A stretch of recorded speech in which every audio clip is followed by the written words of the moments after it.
Hello and welcome to my channel. My name is Keiko. I'm an artist and watercolor paint maker based in Kona, Hawaii.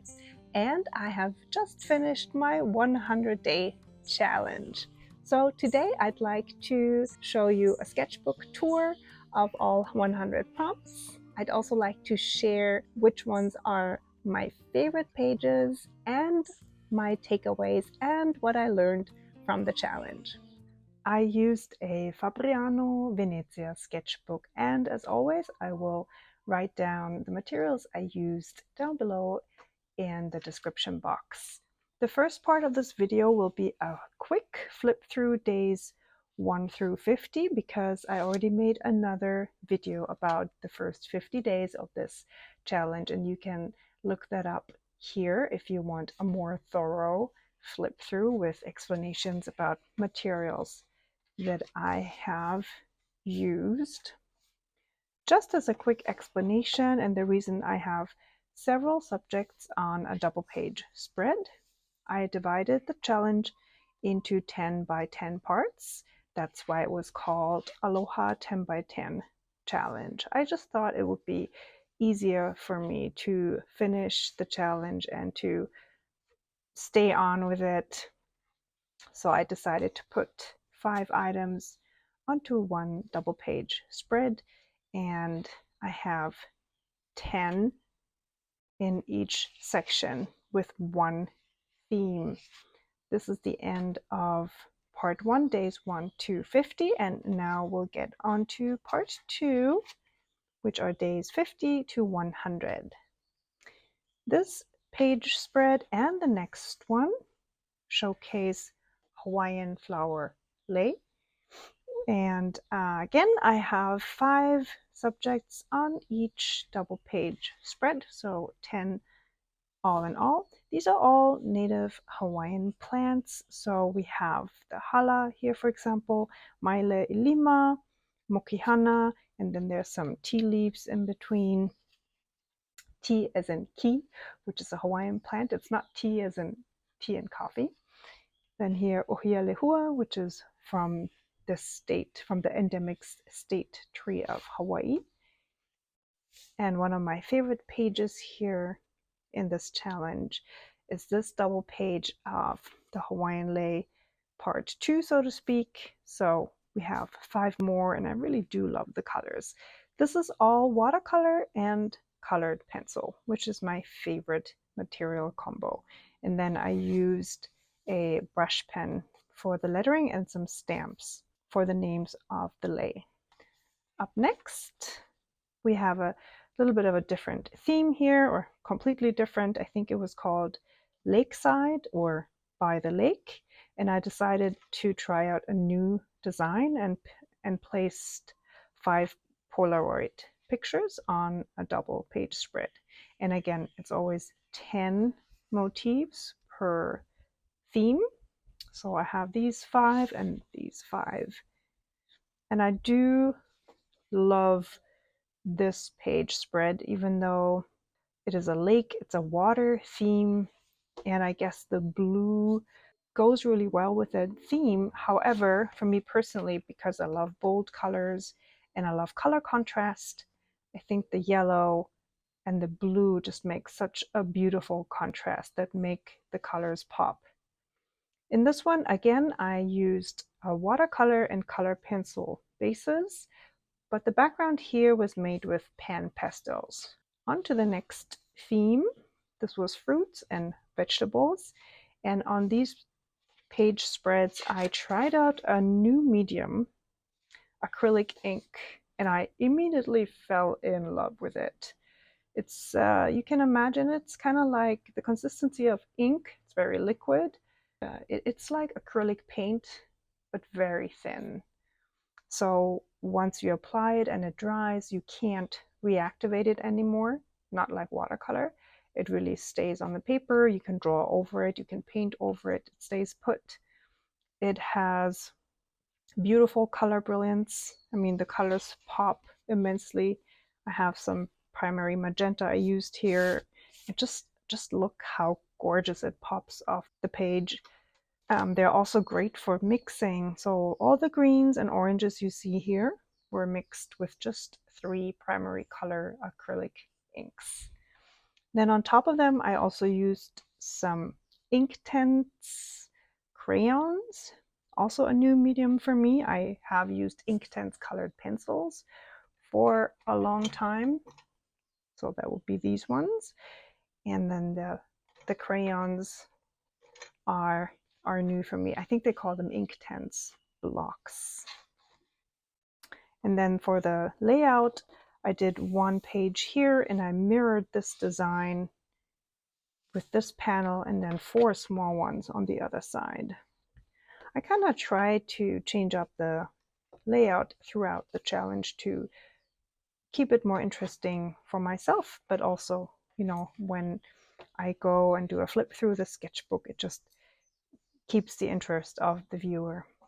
Then up next, I had so much fun doing fruits and veggies, I decided to do another round. So another 10 days of fruits and vegetables. And this time I used acrylic inks again, but then as you can see, this really beautiful texture. I used Neocolor 2, and over some of them I went with water. Because the Neocolor 2 are water soluble, I was able to work with both the texture and also by adding water, mixing and blending them. Then again, I mirrored the layout here. So whole panel, and 4 small ones here on this double page spread. And I love this idea of having an underpainting. So I have an orange background I created with acrylic inks. I let everything dry, and then I went over with this light blue Neocolor crayon. I also used some Posca markers here to define the details a little more. We're already almost at the end of the challenge, and for the last 10 days I went back to my all-time favorite theme, which is birds and plants, and I love painting Hawaiian birds and plants. So kind of like back in my comfort zone, going full circle. It was a bit like, okay, it's the end of the challenge. I just want to really enjoy it. So I did 2 double page spreads with birds and native plants. And I tried to make it make sense in the way that these birds actually live with these plants, or they eat these plants, or they live in the tree, nest in the tree. So that also has some meaning behind it. The palila bird, for example, almost lives off of the mamana trees exclusively. The technique here was watercolor and colored pencils, and I did add a little bit of Neocolors as well. Next, I'd love to share with you my favorite pages, my favorite artwork. For me personally, even if I don't finish a challenge, I love going through the pages and kind of evaluate not just my favorite in the sense of what looks most beautiful to me, but also what was the most fun for me to create that day. And I do remember particularly this one, because not only do I love it for the bright colors, it was also just a wonderful day of painting this one. I clearly remember it, how much fun I had. I did some research on the different fish, which was very interesting, especially for the opa, the moonfish here in the center. And I overall just absolutely enjoyed this double page spread. And I have to say that I like most of the pages. It's really, I guess, due to the fact that I've tried out challenges quite often at this point. And another takeaway is also that I clearly have found, let's say, my style, or the style that I like right now, or have liked for quite a while now, which is combining watercolors and colored pencil and drawing flowers and animals. And it really this challenge really made that clear to me. So again, this is a double page that might look a bit messy, is quite messy. However, I thoroughly enjoyed creating this one because honestly, halfway through it, I wasn't sure if it would turn out well. I did a lot of adding backgrounds in here, and while I was doing that, I thought, oh my goodness, I messed it up. But then in the outcome, I actually quite like the result. And I do like that it has kind of like this diagonal movement here as well.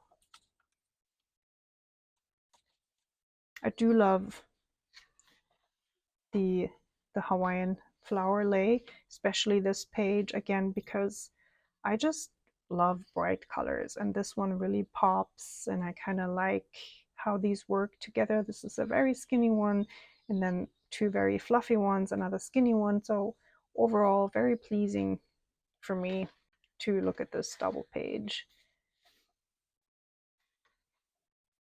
This one also, because of the color contrast, and I really enjoyed trying out something new. So I've never really tried out Polaroid design, so that was something new and was quite fun to do. Also, the small size was interesting for me to try out. And I mean, there is a connection in between those motifs just because of the fact that there are Polaroid pictures and it's an overall theme of lakeside. But still, it's like its own picture in itself.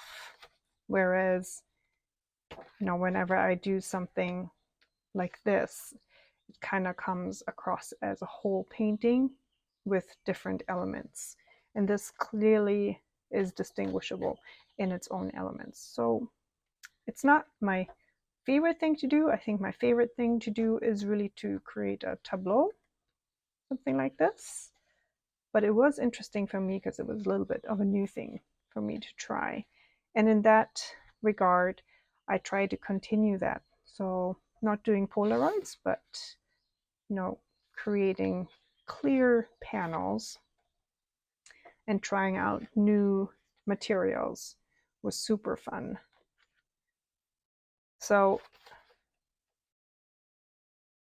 this one I really like because I was a bit afraid of messing the pages up working with a completely new medium, the acrylic ink, but I just let it flow and let it go, and I quite like the outcome, even though my asparagus looks not like asparagus at all, but it doesn't really matter because the overall outcome was something that I really enjoyed. And then this is probably my favorite one of all the pages, I'd say. Kind of hard for me to just pick one because there are really a few that I like a lot. But again, this really flowed really well. I was, of course, also really happy to have come to the end of the challenge and then to do my favorite theme again, birds and plants. Yeah, I'd say this is probably my favorite one. Other than evaluating the pages that I created or the prompts that I created during a challenge, I also like to prepare for my next challenge. In the past, I have tried out different challenges. I have finished some. I have not finished others. I remember my last 100-day challenge. I believe I quit at day 85. Back then, I had 2 prompts that I pulled together into one creation, and I thought I could maintain that. So basically, I did 2 days in one motif, but turns out it was just too much. So creating in this way by placing 5 motifs on a double page spread and breaking down the challenge into 10 by 10 parts made it a lot more accessible for me. In my head, it seemed way more doable than thinking about 100 separate days and 100 separate motifs. I guess that really is the method that works for me best. I'm not sure if that is really the intention or it was the idea behind the 100-day challenge. I think it's really mostly about creating every day, which I did. This was not the only thing I created on a daily basis. I have another art challenge going on and I do create other artwork as well. But still, even though I create quite a lot every day, I found this approach manageable for me personally. For you, it might be totally different. You might be way better off by creating just one thing per day and then creating 100 days in a row. I think it's totally legit to try out different ways in order to find out what suits you best. So to recap for myself, if I should tackle another 100-day challenge, my easiest approach would be to do it the exact same way. 10 by 10 themes, 5 subjects, objects per double page spread, and doing mostly plants and animals. I think that would work best for me. If I wanted to try and really challenge myself, I could imagine creating 100 days separately, one thing per day, but then maybe not use all the materials. So instead of doing mixed media, maybe I could just do one medium, brush pen, or a pencil, maybe just a little sketch per day. Another thing I realized was that I had a way easier time painting 5 motifs on one day rather than doing one per day and like doing the whole thing. What I did quite often during this challenge was that I sketched everything first and I put down the first layer, maybe the first 2 layers, and then I came back the following day and did another watercolor layer, and then maybe the first details in this example here of the flower garlands.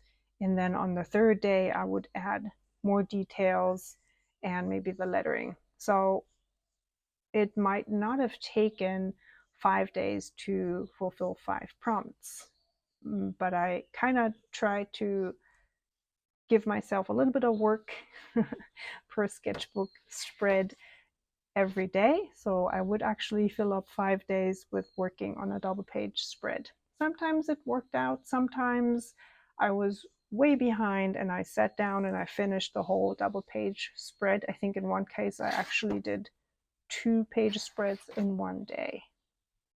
In July, I have a couple of free live streams, paint along live streams lined up here on my YouTube channel. If you're interested, keep an eye on the community tab or subscribe to my newsletter. I'll leave a link down below in the description. As always, I would appreciate if you enjoyed the video to leave me a thumbs up and maybe even a comment down below. Aloha and happy creating!